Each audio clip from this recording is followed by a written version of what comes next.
Behold, Columbus. I bring forth gizmos for your Christmas enjoyment. Okay, so everybody make sure you keep your water bottles closed. Well, 40th anniversary is crazy. You know, I mentioned at the beginning that obviously Gremlins, at least in my mind, is a Christmas movie. Is it a Christmas movie to you, Zach?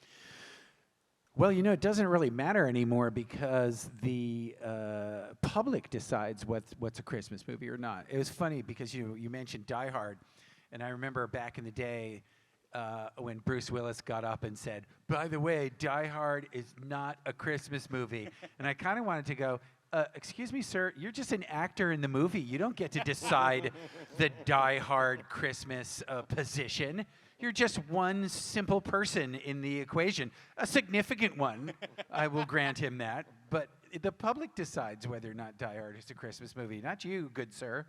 So basically, Gremlins has become a Christmas movie, and I'm thrilled about that. I mean, part of me is partially convinced, you know, not fully convinced, but partially convinced that if it wasn't for the sort of seasonal theme in the movie, Gremlins may not have survived, you know, for all 40 years. I think, you know, one of the things that's nice about it is we force you to watch it every December, whether you want to or not. So you just, whether you want to forget it or not, you can't. It's just kind of shoved in your face. And so it's like, it's Christmas. It's Gremlins time. You're like, oh, yeah. So thank God for the seasonality because it just is the gift that keeps on giving. Gremlins time is here. Correct. It's beautiful. I like that. Bonnie Bedelia does think Die Hard is a Christmas movie, so she disagrees with Bruce. There you go. Okay. So they cancel each other out. So there you go. Well, and speaking of Gremlins, a Christmas-tude, how can a movie in which Phoebe Cates gives that remarkable monologue about Santa not be a Christmas movie? And I wonder if you can talk a little bit about it, because, of course, you met Phoebe before getting this film and had the chance to audition for, what was it, Shakespeare in the Park? I'm trying to remember, but... No, it was, you're close. It had a Shakespearean aspect to it. It was the 1982 Paul Mazursky movie Tempest, based on Shakespeare's Tempest, with John Cassavetes, Jenna Rollins, and the lovely and fetching Susan Sarandon, who was the first person I ever auditioned with. I walked in the door, and there was Paul Mazursky, and he's like, "Oh, by the way, Susan's going to read with you, too, if that's okay." I was like, boing. Okay. Because she was just, I was like, okay. And she was like in her early to mid-30s. And I could still remember I just did a convention with her in August, and I wanted to talk to her and tell her, and then I was like, she's not going to care. Why would she care? I auditioned with you 41 years ago. She's like, that's nice. But, you know, like, I was like, kind of did the switch, and I was like, but if it was the other way around, would I care? But anyway, I can still remember what she was wearing. She looked like she came from maybe a dance class or was going to go to a dance class. She had on, you know, sort of like, she had basically a leotard top, jeans, remember early 80s leg warmers, sure, and boots. And so she looked like she was on her way, you know, she had a dance skin top and everything like that. Perfectly coiffed hair in gorgeous ringlets and two of the largest, brightest, bluest eyes I'd ever seen. And I was just like, I was 17. I'd just never seen a woman like that. And I was just like, what? I am in the right profession now.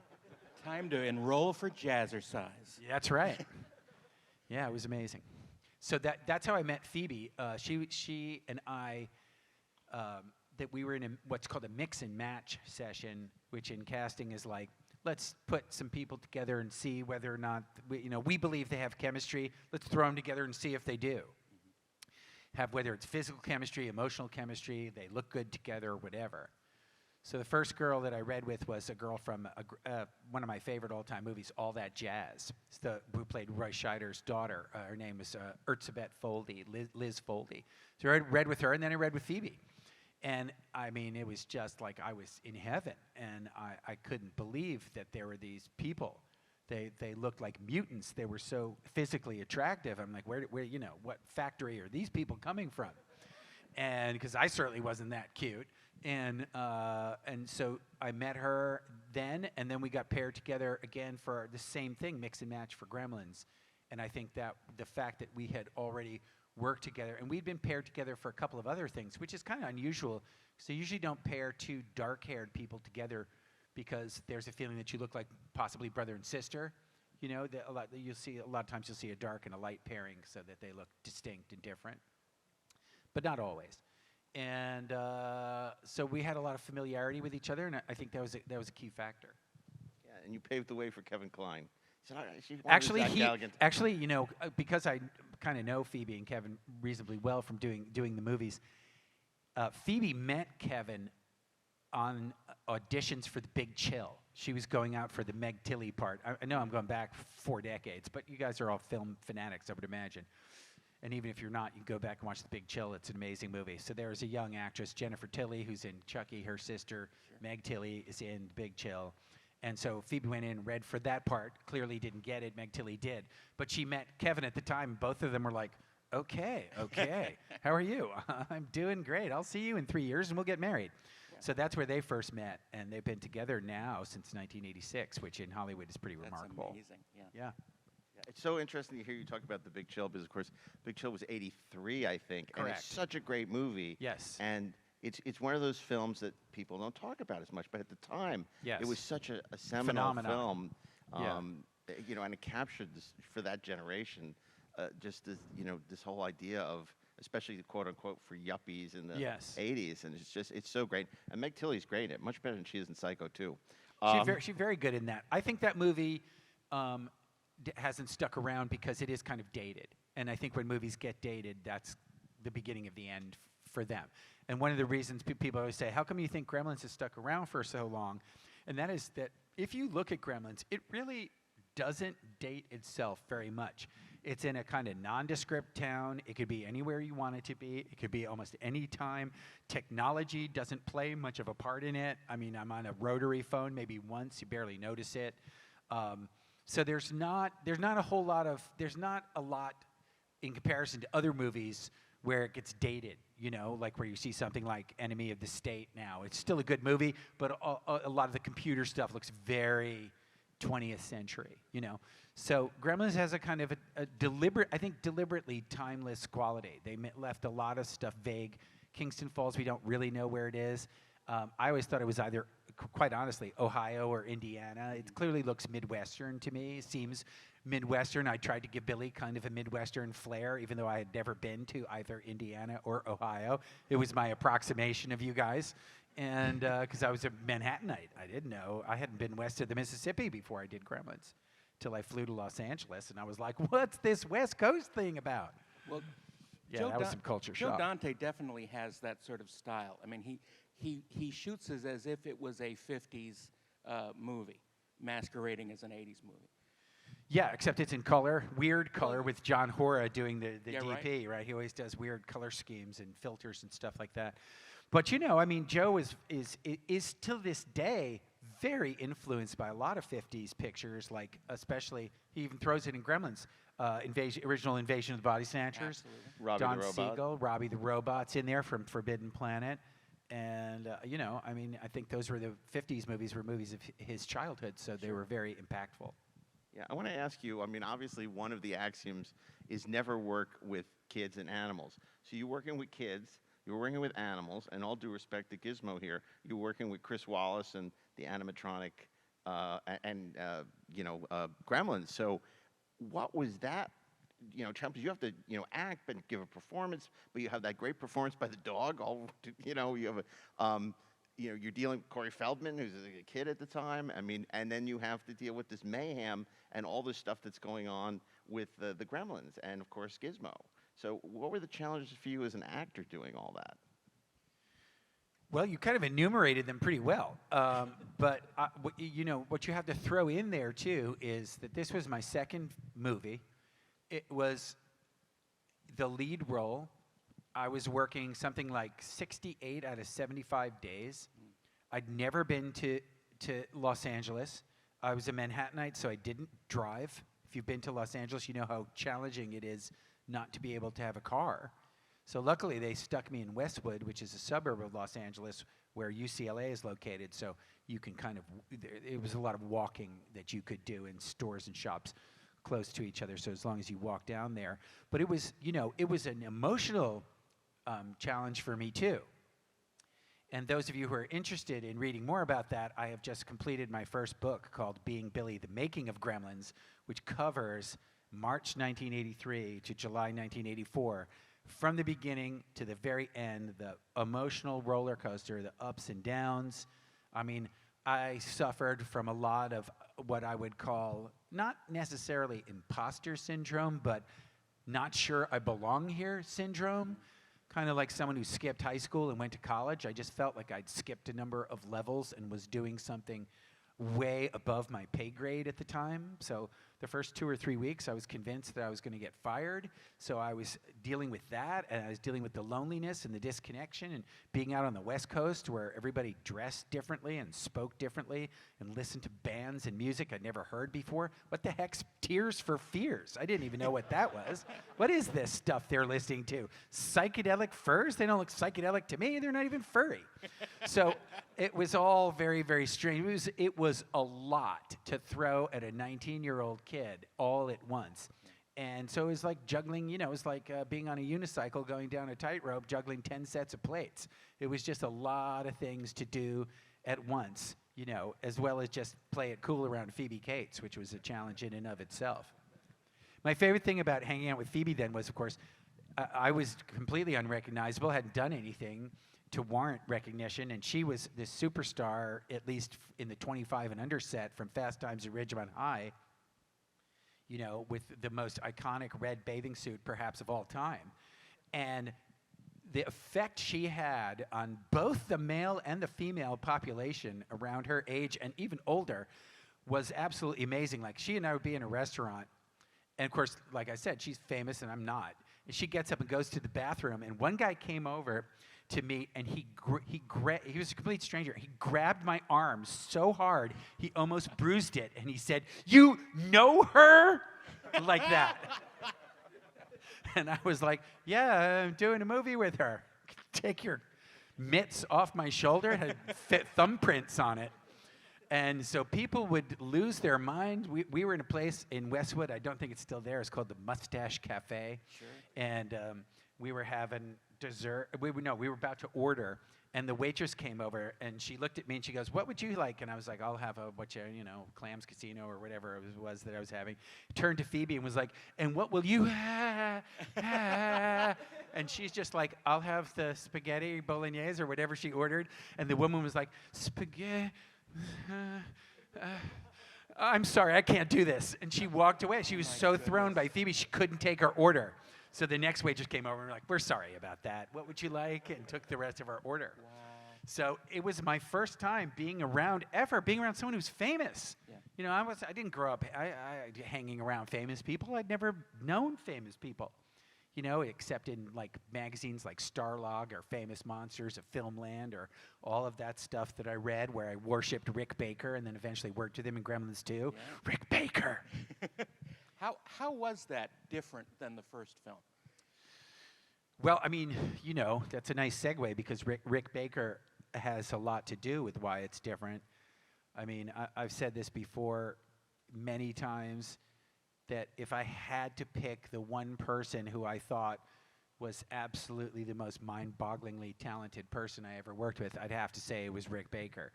Because this guy can do anything. He can sculpt, he can draw, he can come up with stuff, he does computer graphics. The breadth of what he can do is so shocking. He's like a modern day, for movies, he's like a Leonardo da Vinci, Michelangelo figure. He did a sketch one time of Gremlins, was like the most, of Gizmo. It was the most beautiful, detailed thing. Like you come in close and you could see like the fibers of the hair around the muzzle of Gizmo. And I go, "Oh my God, Rick, that is beautiful. How long did that take you to do it?" And he goes, "I think like 20, 25 minutes. I was like, "Get the out of here. 25 minutes with that. Come on." I mean, the guy's only got 7 Oscars out of 12 nominations. Yeah. That's all, just 7. Guy needs 2 shelves. Stupid. He should have tried harder. Yeah, he should have. Should have worked harder. I got to work with him on the film that he had a nervous breakdown on. Which one? The Grinch. Oh, did he have almost nervous breakdown? Yeah. A legitimate nervous breakdown? I believe so. Yeah. Because he shut down his shop pretty soon after that. But what amazing work, and so many people to put faces on. Unbelievable. We did Brilliant. not to buff up he's actually remarkably humble for a guy who's achieved just about everything you can in the business. You know, starting with American Werewolf in London. Well, actually, he worked on a little-known movie called The Exorcist with Dick Smith when he was 21. On King Kong '76. King Kong in '76. I mean, it's just a Hall of Fame, insane career. You look at his credits. You're like, how is this even possible? But I don't even. Oh, that's right. I forgot where I was going. I lost my choo-choo of thought there for a second. So we did a 2014 30th anniversary. This year is the 40th anniversary. Don't remind me. And the 30th anniversary we did for a UK publication called Empire Magazine. And to do it, for the first time, we got Chris Wallace, actually is how you pronounce his name, and Rick Baker, and put and Dick Miller and Joe Dante and Mike Fennell, everyone associated with Gremlins 1 and 2, put them in the same room for the first time in ever. And we did it at Rick Baker's studio, which he was liquidating out in the valley, and he gave me a tour of the studio, and it was I want to curse, but I won't because I'm a New Yorker, but it was ridiculous. It was absolutely insane that one person did all of this stuff, whether it was Men in Black, you know, all the things he did for Nutty Professor, Harry and the Hendersons. It was absurd. Gorillas in the Mist. It was ridiculous. So his impact on Gremlins 2 was enormous. He came up with the Brain Gremlin. The Brain Gremlin, to me, actually doesn't look that great on film. It just looks like a gremlin and like somebody did the mouth. But that's not what it was in person. In person, it's, to this day, the best special effect I've ever seen. He had 117 different facial muscles for the Brain Gremlin, each one coordinated to a pronunciation of a particular syllable or consonant. So if someone went, the gremlin's face would go, right? It would have that thing. This is in 1989. It was all done with computers before the internet. Yeah. Get out of here. He's like, what are you trying to do? Make us all feel like morons? He was so smart and everything. So what he did was he had Tony Randall. They had Tony Randall come out. You just saw or heard the trailer or saw it. Could you see the visuals? Yeah. So he would have Tony Randall do the narration. And then he would feed the narration through something that connected to the cables.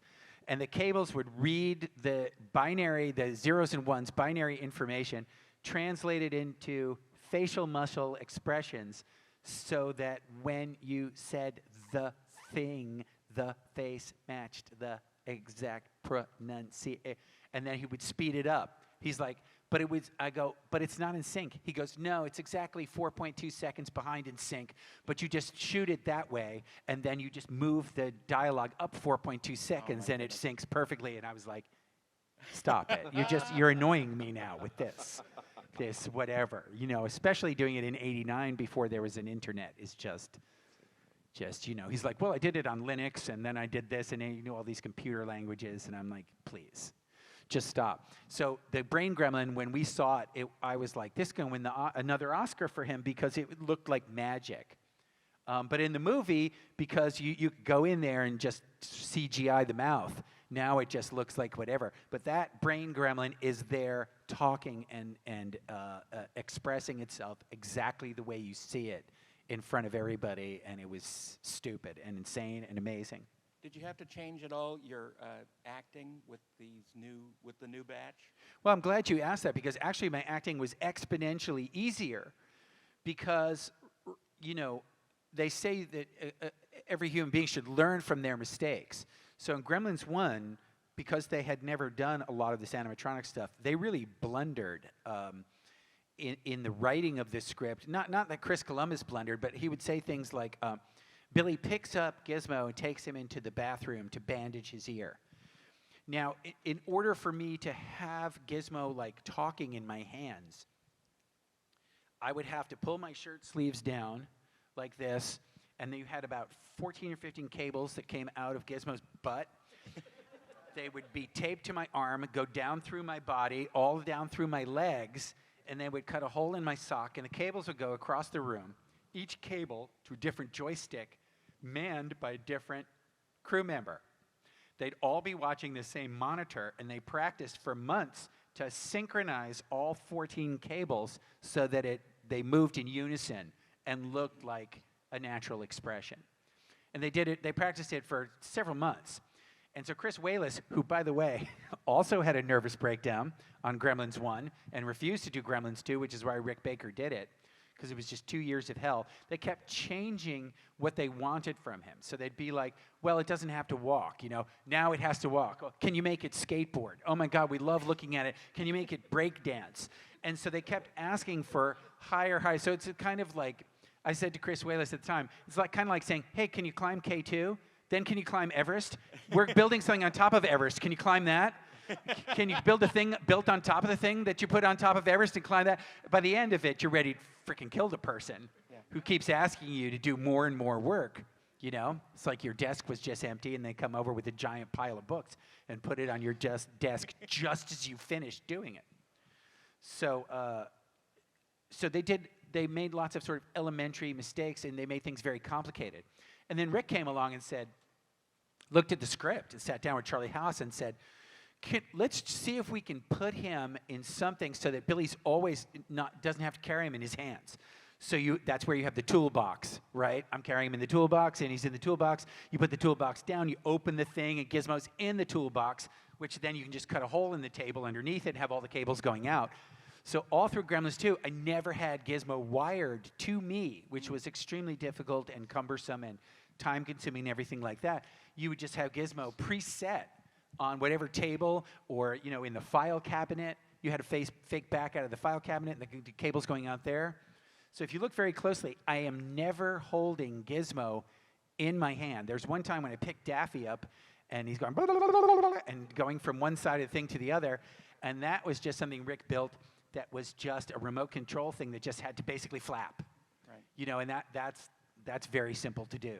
By 1989, that was very easy to do. So I just had to pick up the flapping Daffy and put him down on the thing and do what I call the old switcheroo, where you have one here and one preset, and you stick it off camera, and the person grabs it, and the camera pans over to the preset one, and it looks exactly like the same one. The Texas switch. The Texas switcheroo. Yep, it was great, and we lived and died by the Texas switcheroo in both movies.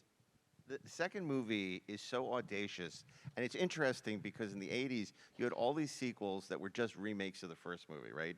Beverly Hills Cop 2 and another 48 Hours. It's like a lot of the stuff, it's the same.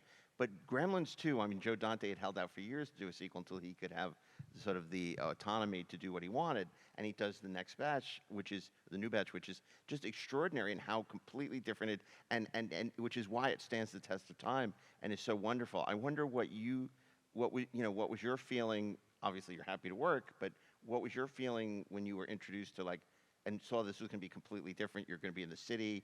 John Glover was going to play this Trumpian villain and all this kind of stuff. And then also, it was a chance as a genre fan to meet all these great people like Christopher Lee and all these fantastic cameos. Just a little bit about your experience with that, or you want to save it for the book? Gremlins 2 isn't in the book because it ends in July '84.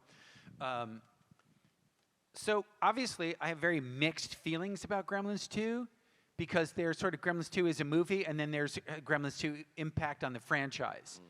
And you just have to be honest and say that Gremlins 2, the financial failure of Gremlins 2, killed the franchise. Right. So, I mean, you have to ask me, would I rather there be a Gremlins 3, 4, 5, 6, and 7 like Scream? You bet. I would much rather have that. It just basically sort of... you can ride those franchises like actors do for a decade or so. Look what being Iron Man did for Robert Downey for 10, 12 years. You know what I mean? Took him from the abyss to superstardom. So you want to be in a franchise for as long as possible. That's why the Bond guys do it for 5, 6 times until they eventually just kind of feel like they age out of the part and they need to step down and let a younger buck take over. But it was a huge disappointment when Gremlins 2 came out and tanked, especially since it was supposed to open May 3rd or 4th opposite very weak competition, the Goldie Hawn Mel Gibson movie Bird on a Wire, which nobody barely even remembers. It would have killed then. But the two gentlemen who were running Warner Brothers at the time in 1990, they had a screening up in San Francisco, and the test scores were unlike any test scores they had ever seen. They were like 98s, 99s, almost perfect scores. And they thought to themselves, oh my God, this is going to be even bigger than the first one. And there was a movie coming out at the time called Dick Tracy with Warren Beatty and some young singer named Madonna. And literally, they moved it from like May the 5th to the middle of June, right in the thick of all of these movies opening, right opposite Dick Tracy, because they got into a, shall we say, a bit of a measuring contest with people at another studio. I'll let you guess what they were measuring. And literally after they moved it and announced how proud they were with the plans of moving it, Warren Beatty came out and said he was dating Madonna. And it was like, dating Madonna, oh my God. And it was, if you remember, her sex book came out where she was naked through most of it. She's the biggest star on the planet. And it was like Gremlins 2, when, what, Dick Tracy, this, that, blah, blah, blah, blah. And so we just got killed by Dick Tracy at the opening. And that basically was the end of the live action franchise until right about, oh, I don't know, now. Mm-hmm. So Warner Brothers Discovery is, shall we say, having a little bit of growing pains. They're trying to do the best they can with the franchise. One of the things they clearly felt they needed to do was increase awareness for anybody under 20. So they did Secrets of the Mogwai, which, you know, they haven't pushed as much as we would have liked. That's on HBO Max. Along with the second season, they released 5 episodes of the season 2, which is called The Wild Batch. Nice that is one of the Secrets of the Mogwai. It's on there. Yes, yeah, exactly. Secrets of the Mogwai. What channel are we on? The secret is HBO Max. But my feeling is, and this is just a feeling, because I know in 2018 for a fact that Chris Columbus wrote a script for Gremlins 3.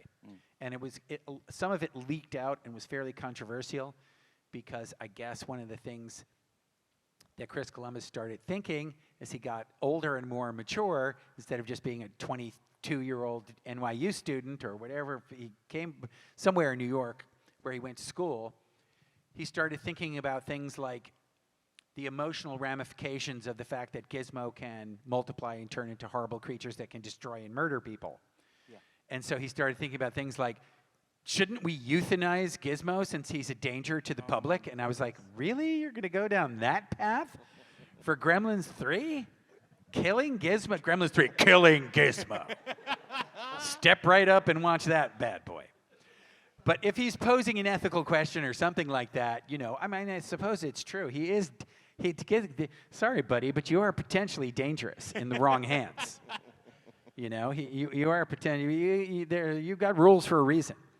So there was something going on along with that. I don't know whether Warner Brothers just nixed the idea, but my feeling is that they did something else, which is what studios do a lot, which is that they sort of took the temperature of the population by doing some marketing research and found that there simply wasn't enough of awareness because it had been dormant franchise for 3 decades.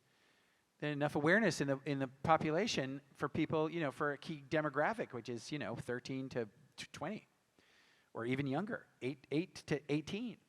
And so I think they figured that you know, I call it Johnny Gremlin seed. The Secrets of the Mogwai is spreading the mythology around to, you know, hoping that it grows new followers and stuff like that. And that's what I think they're trying to do with this. You know, or at least maybe they're doing a CYA thing, which stands for Cover Your Butt. I'm being very polite here in Columbus. And, you know, just saying, like, if they do a live-action movie and that fails too, they're like, well, we tried with the animated series to educate the population. It's not my fault. So they're either doing a cover-your-ass thing or they're doing, you know, they're doing smart marketing. So we'll see, because I think now that there's only been 2 seasons of the animated series, and there will only be 2 seasons. Now, essentially, in the next year or 2, you'll either have a Gremlins 3. You will not have I can tell you this, you will not have a Gremlins reboot because Chris Columbus owns part of the rights and he blocks it. They want to do a reboot just like they rebooted RoboCop and everything else. Chris Columbus goes ixnay on the e-boot Ray. and it's just not happening as long as he's alive. So there's not going to be a reboot. There might be a Gremlins 3, and if there is a Gremlins 3, it's got to happen in the next 2 or 3 years, or my guess is it just simply won't happen, and you'll be left with 2 of the most perfect films ever created in cinema history. No, I'm just kidding. Well, you may have to start dating Madonna. There you go. Now, you know, one of the other seminal figures who's been involved with the Gremlins franchise, we haven't talked about, is Spielberg. Sure. And I wonder if you can talk a little bit about, you know, this being an Amblin film and, you know, Spielberg's involvement. And obviously, that would be very helpful in terms of a third film if Spielberg were to say, this is something I want to see happen, because it's hard for Warner Brothers to say no to Steven. Sure. So it's been very interesting, the relationship that I've had with Mr. Spielberg, because I've only met him, you know, 5 or 6 times, being a New Yorker and him being out in Los Angeles all the time. He cast Phoebe and myself as executive producer. He had casting approval, so he's the one who cast Phoebe and myself, and then promptly left for Sri Lanka to do Indiana Jones and the Temple of Doom. So he was, we shot from April 27th to August 3rd, 1983, basically almost the entire spring and summer of 1983. And I would say he didn't come back until mid-July. So he was around for the last 2 to 3 weeks, and he definitely made his presence felt on set. Not in any kind of aggressive way, because he realized all he needed to do was show up. And when he showed up, it was like the king had an unannounced meeting at a small village hamlet in the 1500s. The king is coming! Oh my God, the king is coming! Everybody, this and that. In my book, I talk about how I was in the makeup trailer and I heard a hubbub outside. And a woman opened the door. I wish I could remember who it was. She opened up. She goes, "Spielberg's here. Look busy." She closed the door. And everybody started just rearranging shelves and doing whatever they needed to do to look like they were super hard at work, because most people were sitting around sipping coffee and doing whatever. So the thing is, he didn't, it's not like he wasn't like a wrestler, you know, he wasn't like the Undertaker arriving and getting out of a limo and, you know, with smoke and lights and everything. He just showed up. Yeah. And, you know, you have to realize, let's put Spielberg in perfect context in July of 1983. His last movie was E.T., which made $1 billion 1983 money at the box office, which is about $3.5 billion today. So he was 36 years old, and he had already done Jaws, Close Encounters, Raiders, Poltergeist, E.T. And 1941. And 1941. I'm leaving that out because I want to do Gremlins 3. For those of you who know about the checkered past of 1941, you'll get that joke. So, and Twilight Zone the movie. Right. One episode of Twilight Zone the movie. And Amblin, his new company, Gremlins, was the very first Amblin movie. Right. And actually, if you want a nice little Easter egg, because I know you guys love this kind of thing, if you look on the Gremlins poster, you'll see my hands holding the box, and you'll see I'm wearing a pair of jeans. And on the button, the silver button of the jeans, if you look closely enough, is in fact the brand new Amblin logo pressed on the button of the jeans as a little Easter egg on the poster. The original Sweet. John Alvin. John Alvin, yeah. John Alvin, the late great John Alvin, who did the painting, which just sold at Sotheby's for $180,000 for the Gremlins poster. Thank you very much, Mr. Alvin. So anyway, getting to Spielberg, he showed up on the set.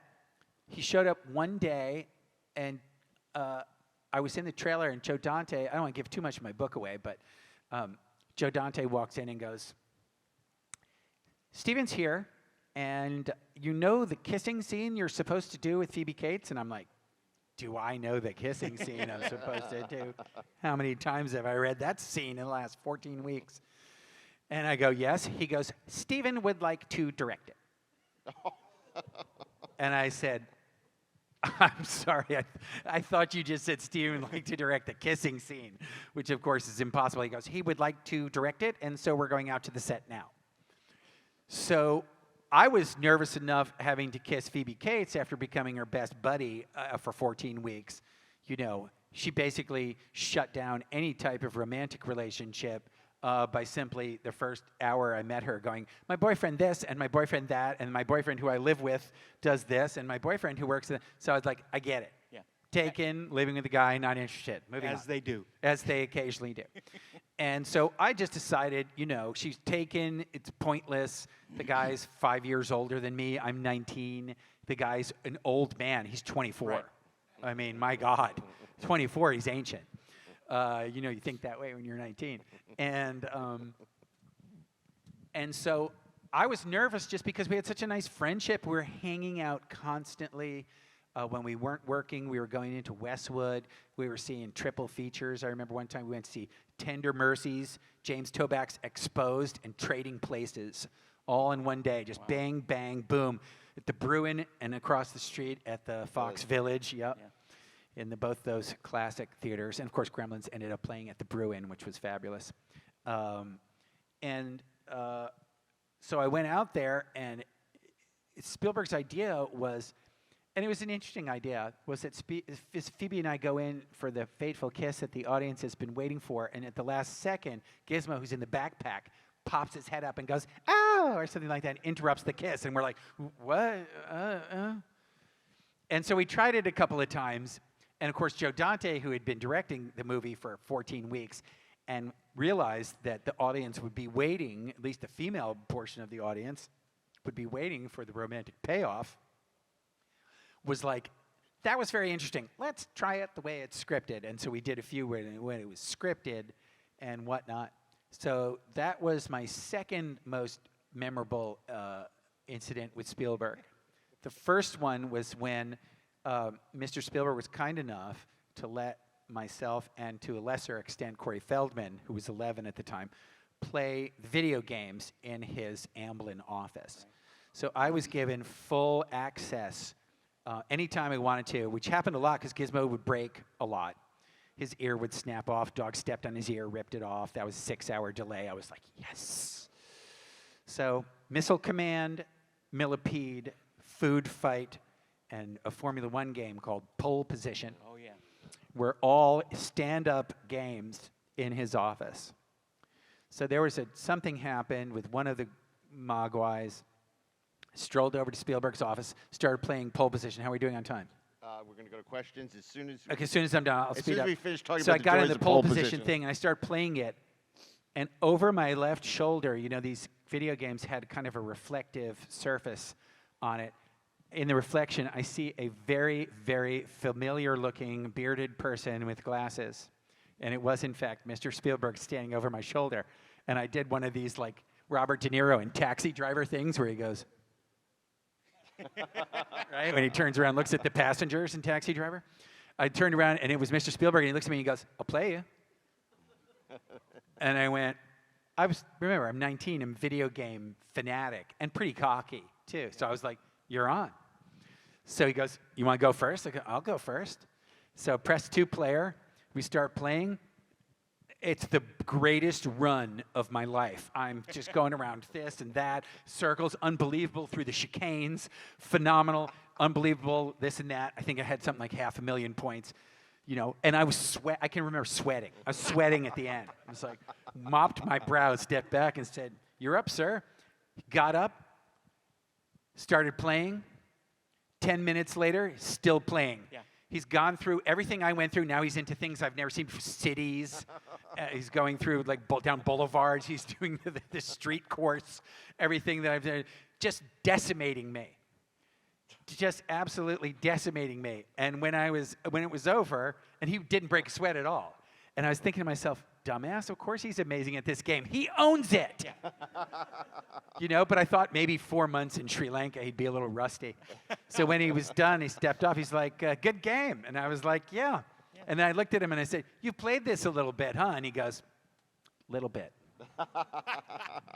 Well, it's lucky that he was better because at 19, it's like I wouldn't have been. You don't want to meet the boss. You don't want to beat the boss. It doesn't really pay off. Well, I think we have time for like 1 or 2 questions at most. So if you want to go to the mic, quick questions for Zach, go ahead. for you is, what is it like meeting Gizmo for the first time? What was it? What? What was it like meeting Gizmo for the first time? Well, you know, he didn't sound like Howie Mandel because that was all done in post-production.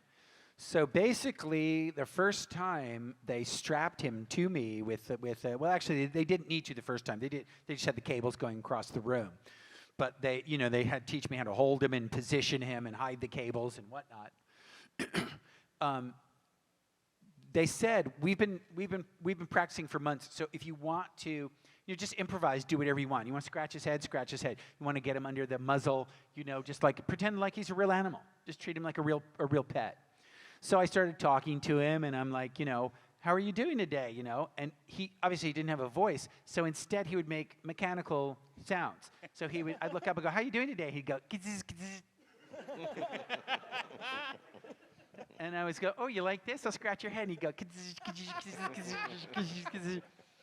So it just had like clicking and whirring mechanical sounds like that. And quite honestly, after about 5 minutes, some creatures, actual animals, make very strange noises. If you look on TikTok, you see these birds, and they sound like R2-D2, and it's very, very weird. So after 5 minutes, it just kind of sounded like his sounds. And he was very believable looking. He smelled like, he had a very distinct smell. It's like a combination of like a latex and this very, very particular, powerful type of glue, obviously, that they, so he had this interesting kind of almost quasi-animal, but mixed with chemical smell. But if you've ever held like a koala bear or something like that, hoo-wee, they got a smell. So it's like he had a distinct smell, he had a distinct language, he was like an animal. So it's just like, when you're an actor, you'll meet an actress for 5 or 6 hours and then suddenly pretend she's your wife and be in bed with her. So this was not a big leap for me as an actor of imagination to pretend that a creature was, a creature. Thank you. Great. Yes, Any sir. more questions? Yep, go ahead. Hello. I actually thought long and hard about what I wanted mine to be. And my question, though, is the part where Gizmo gets wet and like he's having a seizure and all those like puffballs shoot out of him. Sure. How did you guys do that from like a filming standpoint? Sure. So that's a great question. So again, we did the Texas switcheroo to bring him over to the table. And then Corey spills the water on him. I'd like to not have to take responsibility for that all the time. Corey Feldman spilled the water on him and got him wet. You can take it up with an 11-year-old version of him next time you see him. And then the gizmo falls out of shot, and then they pick it up with, there's a hole in the table under the comic books that he's lying on. If you look very closely, you can almost see a little bit of the circular thing carved out. I don't want to ruin the movie magic for you. And so he starts thrashing. They did that with the animatronics. And then they literally had someone next to the table with little puffballs just going, pop, pop, pop, pop, pop, just off camera. And then each puffball would land. They get a close-up if you watch the way Joe Donnie shot it. The puffball lands, right? And then it cuts away to me going, oh, my God, big expressive face. I remember thinking for the reaction shot of that, Joe Dante goes, so here's the thing. It's going to be really weird and really unpleasant. Trust me. So I want a really big reaction from you. So I gave him a few, and he goes, that's not big enough. I go, Joe, you're pushing into a close-up of me, and I'm going to be, like, overacting so badly. He goes, trust me, it's going to be freaking weird. Do a huge reaction for me. If it's too huge, I won't use it. And we'll go back to the more subtle ones, but give me something big. So I ended up going like, like really overacting, which I wasn't happy about. And he sticks it in the movie, and actually it does okay. It does okay because it's really weird. And then they had another one, which is like a half-curled Mogwai. So it starts budding like that. And then they have the close-ups of the face. And we'll end on this because most people don't know this. It's really terrifying to think about it. But they couldn't get the gizmo faces when they were this size to be expressive enough. It's just too small. Right. So they had to build a giant gizmo head, which is about the size of from this chair to that chair.